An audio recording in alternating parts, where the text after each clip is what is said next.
রাজধানীর হৃদয় বলা হয় কাউরান বাজারকে। নিত্যপণ্যের সবচেয়ে বড় এই পাইকারি বাজারে প্রতিদিন লাখো মানুষের ভিড়, কিন্তু বাজারের ভেতরে চলছে আরেক অদৃশ্য খেলা। দখল আর চাঁদাবাজির ভয়ঙ্কর এক সিন্ডিকেট প্রতিদিন কোটি টাকার মতো তোলা ভাগ করে নিচ্ছে রাজনৈতিক নেতা, প্রভাবশালী দখলদার আর অসাধু পুলিশ।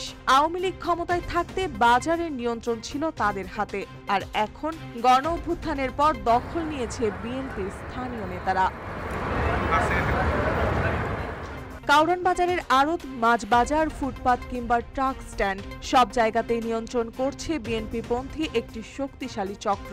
ব্যবসায়ীরা বলছেন প্রতিদিনই তাদের কাছ থেকে জোর করে চাঁদা আদায় করা হয়, তা না হলে ব্যবসা করা প্রায় অসম্ভব। এক গোয়েন্দা প্রতিবেদনে উঠে এসেছে উত্তর ও তেজগাঁও থানা বিএনপির বেশ কিছু নেতার নাম এই চক্রের সাথে।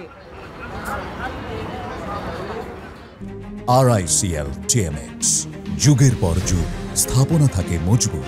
চাঁদাবাজির অঙ্ক কম নয়। পেট্রো বাংলার সামনে সিএনজি স্ট্যান্ড থেকে প্রতিদিন ওঠে অন্তত 30,000 টাকা।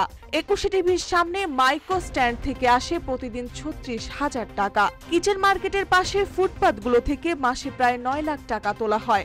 শুধু 2 নম্বর সুপার মার্কেটের আড়ত থেকে মাসে আদায় করা হয় প্রায় 18 লাখ টাকা। এখানে অন্তত 11 জন বিএনপি নেতা প্রতিদিন শ্রমিক, দোকান থেকে শুরু করে বরফ ও মালামাল খালাস পর্যন্ত সব জায়গায় চাঁদা তোলেন। আর এই টাকার ভাগ যায় স্থানীয় প্রভাবশালী নেতা থেকে শুরু করে কিছু অসাধু পুলিশ কর্মকর্তার হাতেও। ব্যবসায়ীরা বলছেন 5 আগস্টের পর নতুন করে চাঁদাবাজদের আস্তানা তৈরি হয়েছে। ভয় আর অসহায়ত্বের কারণে কেউ সরাসরি মুখ খুলছেন না। অভিযোগ অস্বীকার করছেন স্থানীয় বিএনপি নেতারা। কেউ বলছেন সুবিধাবাদীরা এসব করছে, কেউ বলছে আওয়ামী লীগের লোকেরা পলাতক হওয়ার পর এর সুযোগ নিয়েছে। তবে বিএনপির হাই কমান্ডার বলছে চাঁদাবাজ বা দখলদারদের জায়গা দলে নেই। অভিযোগ পেলেই সাংগঠনিক ব্যবস্থা নেওয়া হচ্ছে।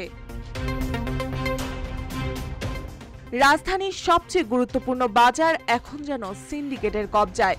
প্রতিদিন লাখো টাকা হাত বদল হলেও আইনশৃঙ্খলা বাহিনী এখনো কার্যকর কোনো পদক্ষেপ নেয়নি। মার্জিয়া মৌ, রূপালী বাংলাদেশ।